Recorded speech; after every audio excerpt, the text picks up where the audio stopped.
Hi guys and welcome back to the channel. Today I've got two replays in the Swedish Tier 8 Premium Medium Tank, the EarthShaker. Now the EarthShaker is the STRV 102 or 103, one of the two. And this is a tank that has 75% crew bonus and also has the same gun as the Dragon Lantern C. Now, if you haven't guessed, as always, by the title of the video, this is the third Mark of Excellence game for the tank. I say this game, it's not this game, there's two replays in here, but it's leading up to an achievement in it. Now the EarthShaker is a tank that I've always really enjoyed. The only thing really that I really did dislike about it was the mobility, and the fact that sometimes you got to positions and if it was just that little bit too aggressive, you just couldn't get out of it. It was game over for you straight away, and it was quite frustrating in that way. So we've come to this little ridge here on Sand River, and we unfortunately ended up taking a big blap from an SU-130 PM, which was really unfortunate because that ended up costing us a fair whack of health. I mean, you never really want to get hit by those things. And we decided, you know what, instead of being spotted there, we're going to try and help this guy against the Indian Panzer. Now I've got Hessian, which means, obviously, we don't pen the Indian Panzer if we hit the spaced armour. We take another big slap there, and that is from that SU-130 PM again, because unfortunately the things that camp at K8, 9 can actually shoot you from this position if you are down in that little area there where we were just shooting that Indian Panzer. Now I don't load full Hesh on the EarthShaker like I do on the Dragon, and that's because, especially pre 6.0, the gun is just far worse on this tank than on the Dragon. It just misbehaves so much more. And post 6.0 it doesn't misbehave anywhere near as much, but it still does love to hit the one bit of spaced armour that means you cannot penetrate your Hesh rounds, which is very frustrating. So I tend to load a fair whack of Hesh, 30 rounds, but then a lot of APCR. But that is one thing that this tank gets over the Dragon anyway, is the fact that this tank does load a lot of rounds. You get a lot of shells in this tank, so you can get a good amount of damage out generally. And yeah, I mean, the Hesh on this tank is still just as dirty as the Dragon, and it means you can really punish the weakly armoured tanks. So I mean, I'm still in this position at the minute, right? I'm using it to the best of my ability, but the stuff over there is now sort of carrying away from me. I say carrying away from me, they're sort of staying away from my team. We get a nice shot into the Yahtzee, and I'm thinking I want to get rid of this Tiger 1, right? Because he's got 432 hit points, I've got 480 alpha on my Hesh. If I pen this Tiger, easy kill. Obviously not, low rolls. We leave him on 4 hit points, because that's just the way the cookie crumbles nowadays with damage roll RNG. Should have killed him easily, but luckily enough, we actually ended up ricocheting him. We ricocheted something from over there as well, which is nice. And we just moved past, and we're going to get down here to try and get underneath the guns and try and get more shots off. Now, obviously in that position there, I was like, you know what, this Tiger 1 is holding people back, it's holding me back. I want to get more advanced and get more shots at these guys on this flank. So we're going to auto-aim a shot into this T-34-3 Black.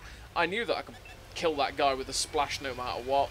And now we're just detected, and it's like, what's detecting me? Well, it's this UDES, and this UDES obviously was the thing that bounced off me earlier, and I'm still detected, so it's kind of like, I wonder. Yep, MX-65T behind me was looking at me from that ridge. I was wondering if there was something up there that could see me, because there was nothing else really down this K-line that could have been shooting at me. And we actually got a nice shot into that MX-65T as well. So now we're unspotted. We're going to just poke up on this ridge line. We'll boost the view range on this tank with food by popping the food, and we get going. Because obviously, when you are pushing a position, food is a great thing to pop. And that was a nice shot through that 65T to finish him off as well. Because you want to boost your view range as much as possible. So when you're moving up to a position where a tank might be hidden or concealed, it's always a nice idea to just pop the food, boost your view range by that extra, I think it's 15%. Well, I don't think it's a direct 15% boost, but you know what I mean, you get that boost from the food anyway. You probably gain an extra 10 or so meters view range, it completely depends on the tank's view range itself that's been boosted. But, you know, it's that little boost that will break down the camo of a tank and just give you that little bit extra spotting, give that little advantage over them as they're sitting still, which is quite nice. So I want to get up on this ridgeline anyway to get shots into this medium tank, because we know he's going to be sort of out in the open. If I can get up on top of this ridgeline, I can get shots over these dunes and in. So I'm looking for a shot at this Barask. Unfortunately, that one ends up missing, and he gets shut down by RSU 1:30 PM. There's only a TD and a medium tank left. The TD ends up actually behind us. It's Scorpion G. We get a nice shot snapped straight through that Scorpion G, and there's just the medium tank left, which is a King Dragon. So I'm thinking, where's best to approach this guy? Well, it's probably from my base area, because he's looking like he wants to try and cap, which is not the best play from this guy, to be honest, because look how many people there are. And actually, he's given up. He's like pushing aggressively. We're going to get a nice shot into this guy's upper plate. Hopefully we get another shot into him. I really want that next shot.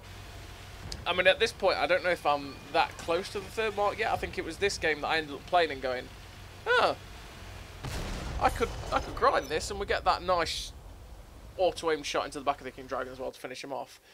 So yeah, we finished that game with a victory.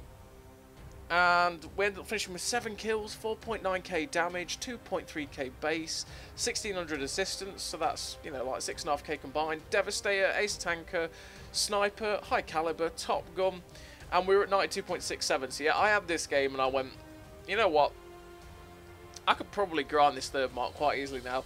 And it's just when you get that feeling for a tank. I had this game and was like, I really enjoyed that. And I was currently grinding up one of my Snake Plissken crews as well, you know, one of the crews you get from doing the, I think that was the Winter Warriors cruise, and that 130% boost, right, that 30% boost that the crews get that you've earned from the battle passes are really, really good, because you can crew train so effectively.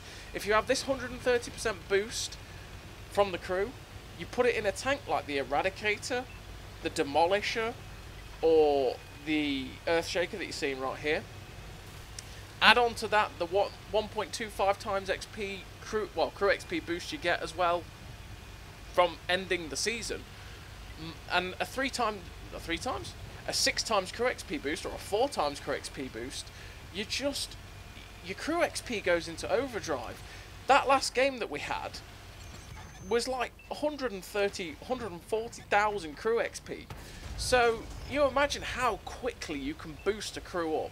This was a 3-skill crew that you got, and within, I think it was about 26 games using that method of crew training, I ended up going up to 8 skills and halfway towards the 9th. So the crew training you can get is ridiculously good with that sort of setup, and that's something I thoroughly recommend. If you get something like this tank or the Eradicator, use crew boosts. Train your crews up with those tanks, especially when you complete the seasons. Use the crew boosts, and you'll just be clearing mad amount of XP for good games. So, we are on Cliff. It's not Arctic region, it's Cliff. I keep calling it Arctic region, so forgive me if I slip and say it again. I think I did that in the video yesterday. It's got snow, alright. It happened. It's Mountain Pass, right? It could be Mountain Pass for all we know. It's just got snow. Just take it, alright? Anyway, we're on Cliff, and we've taken the aggressive starting position on this map, which it can be a little bit dangerous in the EarthShaker, because it is that little bit too sluggish to take the position sometimes, especially if you're bottom tier. But luckily enough for us, we're actually top tier, and I believe this was actually +1, -1, so the matchmaking would have been nice anyway for tier 8s. And obviously, we're in a tank that's very good hull down. So, we're just going to keep popping up on this ridgeline, exposing only the turret, trying to shoot this Hydra. Now, we are making a mockery of the poor guy's armor. We've bounced him a couple of times, and we're just going to ignore him by popping a shot straight through the Tiger 1 that's crossing, because free damage, right? And this Hydra is kind of awkward. If we keep hitting the lower plate, it's going to be easy to pen. Unfortunately, we don't have... I mean, we've got 230 odd pen on our APCR, right? Which is enough to pen his lower plate, enough to pen his side. So like you see, we've just pen his lower plate there. But we haven't actually got a higher pen premium round, because obviously the Hydra is one of those tanks that once it meets anything that's got 260 odd pen, his armour just becomes poo, and you crush it.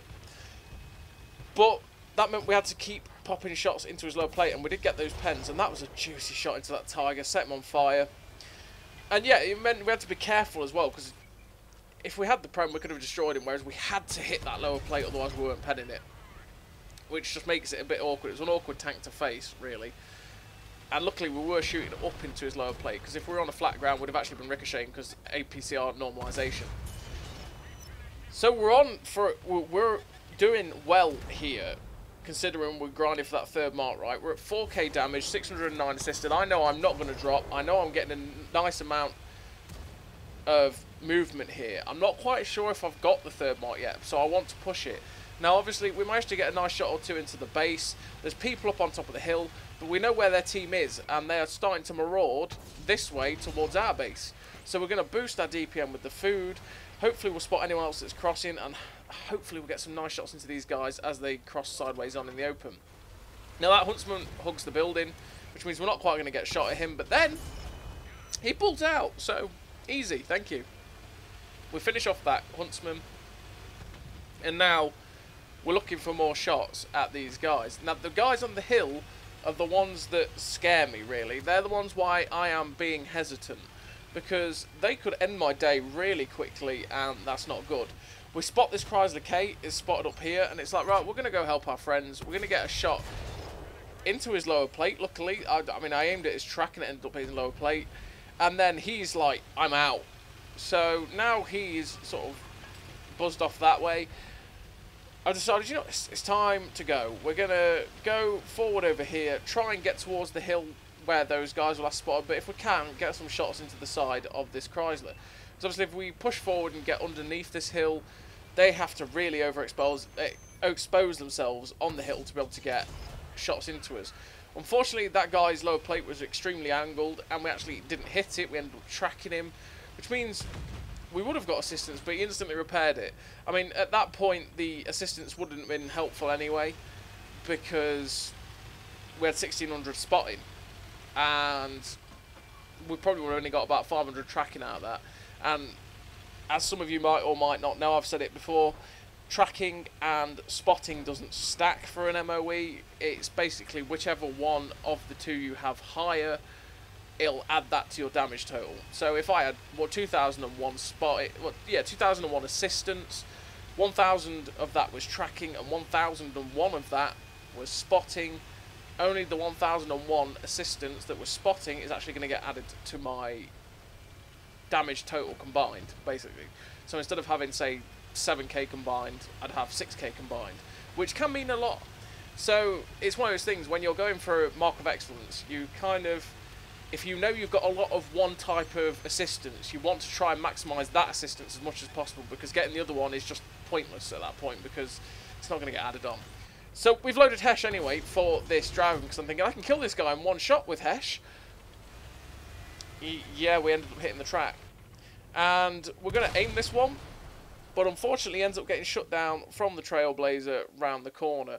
If I'd just loaded APCR, I would have got a full pen in there, but that's just the way the cookie crumbles. So we finished with that game with 2 kills, 5.2k damage, 1600 assistance. That's like, again, like 6.5, 6.7, 6.8k damage combined. Ace Tanker, 2.9k is combined, 2,100 base XP, get it right. And we get the Ace Tanker and the third mark of excellence in what is a very, very good tank. I really enjoy this tank a lot. So as always, everybody, thank you very much for watching. I'll see you next time.